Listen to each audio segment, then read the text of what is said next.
नमस्कार दोस्तों, आप सभी का स्वागत है आपके अपने YouTube channel hello Hindi academy में। दोस्तों, आज हम यहाँ पर हिंदी साहित्य के महत्वपूर्ण जो प्रश्न हैं उनको लेकर उपस्थित हुए हैं। आशा करते हैं आपके लिए यह क्लास लाभकारी होगी और आप मेरा विश्वास मानिए कि यह बहुत ही महत्वपूर्ण प्रश्न है। थोड़ी देर लगेगी, आप लोग इनको ज़रूर पढ़ें। चलिए शुरू करते हैं कि हिंदी कहानी का उद्भव किस युग से माना जाता है। मतलब यहाँ पर ये पूछ रहे हैं कि हिंदी कहानी का जो उद्भव है वह सामान्यतः किस युग से माना जाता है। तो यहाँ पर ऑप्शन 4 दिए गए हैं: भारतेंदु युग, द्विवेदी युग, शुक्ल युग और शुक्लोत्तर युग। तो यहाँ पर जो ऑप्शन है दोस्तों वह यह सही है, बी, द्विवेदी युग से हिंदी कहानी का उद्भव माना जाता है। ऑप्शन बी यहाँ पर सही है। दामुल का कैदी कहानी के लेखक हैं यशपाल हैं, प्रेमचंद, जयशंकर प्रसाद या फिर धर्मवीर भारती। तो यहाँ पर ऑप्शन बी सही है दोस्तों। प्रेमचंद द्वारा लिखित यह कहानी है दामुल का कैदी। पत्नी कहानी, जो कहानी का नाम है वह पत्नी है, के लेखक कौन हैं? भीष्म साहनी हैं, इलाचंद जोशी हैं, जैनेन्द्र हैं या फिर सुदर्शन हैं। तो यहाँ पर ऑप्शन सी सही है। पत्नी कहानी के लेखक जैनेन्द्र हैं। ऑप्शन जो सा है यह सही है। हिंदी का कौन सा कहानीकार नवाब राय के नाम से उर्दू में लिखता था? यहाँ पर दोस्तों कई प्रश्न बन सकते हैं कि नवाब राय किसका उपनाम है, और यह भी प्रश्न बन सकता है कि उर्दू में प्रेमचंद किस नाम से लिखते थे। तो आप लोग पता ही चल गया होगा कि नवाब राय नाम से कौन लिखता था? प्रेमचंद लिखते थे। तो ऑप्शन ए सही है। आगे बढ़ते हैं। पूस की रात कहानी किस वर्ग में आएगी? वर्ग कौन कौन से दिए गए हैं? यथार्थवादी, आदर्शवादी, चरित्र प्रधान और घटना प्रधान।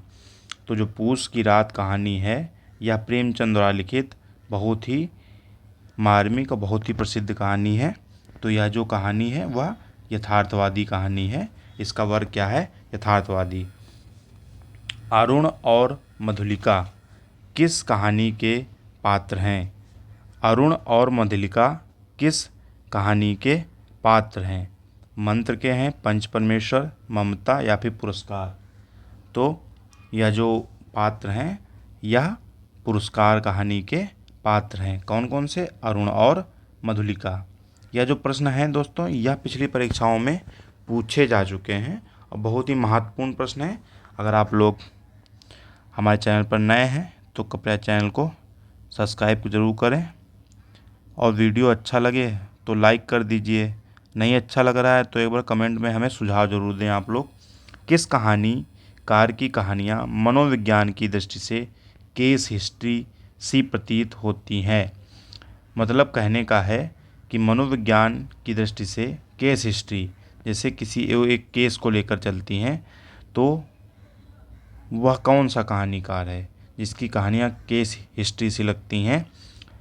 जैनेन्द्र, अज्ञे, यशपाल या फिर इलाचंद जोशी। तो यहाँ पर ऑप्शन डी सही है। इलाचंद जोशी जो है वह एक मनोवैज्ञानिक कहानीकार हैं और उनकी कहानियाँ जो हैं वह केस हिस्ट्री होती हैं। यही सच है कहानी की लेखिका कौन है? यही सच है कहानी की लेखिका कौन है? तो इसकी कहानी की लेखिका हैं मन्नू भंडारी। ऑप्शन ए सही है। रहीमन धागा प्रेम का किस प्रसिद्ध कथा लेखिका का कहानी संकलन है? यह प्रश्न आप लोगों के लिए नया होगा, सर्वथा नया है। तो यहाँ पर बताइए, उषा प्रियमदा का है, मन्नू भंडारी का है, कृष्णा सोबती का या फिर मालती जोशी का। तो यहाँ पर ऑप्शन डी सही है, यह मालती जोशी का कहानी संकलन है। क्या है? रहीमन धागा प्रेम का। कौन सा कहानी संकलन प्रेमचंद का है? प्रेम तीर्थ, प्रेम मलिका, प्रेम पीयूष या फिर प्रेम सागर। तो यहाँ पर ऑप्शन ए सही है। प्रेम तीर्थ जो है यह कहानी संकलन प्रेमचंद का है। प्रेमचंद की पहली हिंदी कहानी, देखिए दोस्तों यहाँ पर ये याद रखने योग्य है कि पहली हिंदी कहानी प्रेमचंद की कौन सी है, तो वह पहली हिंदी कहानी है पंच परमेश्वर। ऑप्शन डी सही है, पंच परमेश्वर प्रेमचंद की पहली हिंदी कहानी है। इंदुमती का प्रकाशन पहली बार सरस्वती पत्रिका में कब हुआ?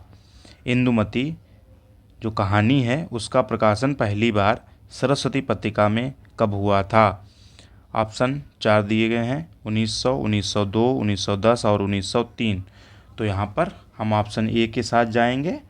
इसका जो प्रकाशन है वह 1900 ईस्वी में हुआ था पहली बार, वो भी किसमें? सरस्वती पत्रिका में। आप लोग ये बताइए, सरस्वती पत्रिका का जो प्रथम प्रकाशन था वह किस वर्ष था? आप लोग हमें कमेंट बॉक्स में ज़रूर बताइए। नहीं बता पाएंगे आप लोग तो हम फिर बताएंगे आपको, लेकिन मुझे उम्मीद है कि आप लोगों को ज़रूर पता होगा। हिंदी कहानी का विकास कब से माना जाता है? जो हिंदी कहानी का विकास है वह कब से माना जाता है? हमने आपको ऊपर बताया कि किस युग से माना जाता है, तो उसी के अनुसार आप लोग यहाँ पर ऑप्शन लगा सकते हैं कि कब से माना जाता है। 1850 से, 1880, 1890 या फिर 1900 ईस्वी से। तो यहाँ पर ऑप्शन डी सही है, 1900 ईस्वी से हिंदी कहानी का विकास माना जाता है। कहानी पत्रिका का प्रकाशन कब हुआ था? कहानी पत्रिका का प्रकाशन, जो कहानी पत्रिका है उसका प्रकाशन कब हुआ? 1950, 55, 1960 या फिर 1975। तो यहाँ पर 14 का ऑप्शन बी सही है, 1955 में कहानी पत्रिका का प्रकाशन हुआ। पांडे बेचन शर्मा उग्र की कहानियों को घासलेटी साहित्य किसने कहा? पांडे बेचन शर्मा उग्र की कहानियों को घासलेटी साहित्य किसने कहा? ऑप्शन 1 है बनारसी दास चतुर्वेदी, सचप्रभा शास्त्री, महीप सिंह या फिर गंगा प्रसाद विमल ने। तो यहाँ पर ऑप्शन ए सही है, बनारसी दास चतुर्वेदी ने उग्र की कहानियों को घासलेटी साहित्य कहा है। ऑप्शन ए के साथ हम जाएंगे। मन की चंचलता कहानी है, मतलब मन की चंचलता जो कहानी है वह किसकी है? किशोरलाल गोस्वामी की है, गिरिजादत्त वाजपेयी की है, रामचंद्र शुक्ल की है या फिर माधव प्रसाद मिश्र की है? मन की चंचलता कहानी किसकी है? माधव प्रसाद मिश्र की। ऑप्शन डी सही है। प्रकाशन वर्ष के अनुसार निम्नलिखित कहानी संग्रहों का सही अनुक्रम बताएं। प्रकाशन वर्ष के अनुसार निम्नलिखित कहानी संग्रहों का सही अनुक्रम बताएं। शरारती, परिंदे, कामरेड का कोट, डायन। तो दोस्तों यही जो है पहला जो ऑप्शन है यही सही है, ऑप्शन ए सही है। ठीक है। चित्र मंदिर कहानी, चित्र मंदिर कहानी के लेखक हैं। चित्र मंदिर कहानी के लेखक कौन है? प्रेमचंद हैं, जयशंकर प्रसाद हैं, राधिका रमण सिंह हैं या फिर यशपाल हैं? तो 18 का ऑप्शन बी सही है, चित्र मंदिर कहानी के लेखक हैं जयशंकर प्रसाद, जो कि एक छायावादी लेखक हैं। ठीक है दोस्तों, इनका जो काल आता है वो कवियों में छायावाद का आता है। ठीक है, जयशंकर प्रसाद का। मोहन राकेश द्वारा रचित कहानी संग्रह है देवताओं की मूर्तियाँ, फौलाद का आकाश, कब्बे और काला पानी, छुट्टियों के बाद। तो 19 का ऑप्शन बी सही है, फौलाद का आकाश जो कहानी संग्रह है वह मोहन राकेश का है। Option B. हिंदी कहानी विकास के कितने चरण हैं? जो हिंदी कहानी का विकास है उसके चरण कितने हैं? 2, 6, 10 और 3। तो ऑप्शन बी सही है। यहाँ पर हिंदी कहानी का जो विकास है वह 6 चरणों में है। और 6 चरण कौन कौन से हैं आप लोग हमें कमेंट बॉक्स में ज़रूर बताएं। पोस्ट कार्ड कहानी के लेखक हैं धनंजय, मार्कंडेय, निर्मल वर्मा या फिर कमलेश्वर। तो 21 का ऑप्शन सी सही है, निर्मल वर्मा जो है इसके लेखक हैं, किसके? पोस्ट कार्ड कहानी के। अस्तित्ववादी कथा धारा की प्रसिद्ध कहानियाँ पिंजरा और काले साहब किसने लिखी? अज्ञे ने लिखी, निर्मल वर्मा ने लिखी या फिर अस्क ने? उपेंद्र नाथ अस्क इनका पूरा नाम है, या फिर उदय प्रकाश? तो 22 का ऑप्शन सी सही है दोस्तों।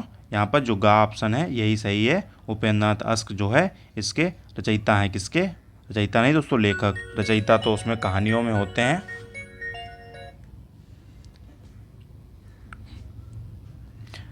रचयिता जो होते हैं दोस्तों वह काव्य के होते हैं। कहानी के लेखक हैं कौन? उपेंद्र नाथ अस्क। कौशिक जी का पूरा नाम क्या है? विशंभर नाथ शर्मा, निर्मल वर्मा, द्विजेंद्र मिश्र या फिर अखिलेश। तो यहाँ पर ऑप्शन ए सही है, विशंभर नाथ शर्मा कौशिक इनका पूरा नाम है। ये कौशिक जो है या उपनाम है और विशंभर नाथ शर्मा या इनका मूल नाम है। ठीक है, 23 का ऑप्शन ए है। अनाख्या किसका कहानी संग्रह है? शिवपूजन सहाय का है, राय कृष्णदास का है, या राधिका रमण प्रसाद का है, या फिर चतुर्सेन शास्त्री का है। तो यहाँ पर ऑप्शन बी सही है, राय कृष्णदास का कहानी संग्रह है अनाख्या। ऑप्शन बी के साथ हम जाएंगे। हिंदी कहानी का उद्भव किस युग से माना जाता है? यह दोस्तों रिपीटेड प्रश्न है, आप लोग हमें इसका उत्तर बताइए। ठीक है, इसका उत्तर हमें आप लोग बताइए कि क्या है कमेंट बॉक्स में। इस प्रकार आपके प्रश्न पूरे होते हैं। मिलते हैं अगली क्लास में, तब तक के लिए नमस्कार। अगर चैनल पर नए हैं तो चैनल को सब्सक्राइब कर दीजिए। अगर आपको लगता है कि मैंने आपका कुछ ढंग का पढ़ाया है, आपके काम का है, तो वीडियो को लाइक कर दीजिए, चैनल को सब्सक्राइब कर दीजिए और दोस्तों के साथ शेयर भी कर दीजिए। नमस्कार मित्रों, मिलते हैं अगली क्लास में। जय हिंद।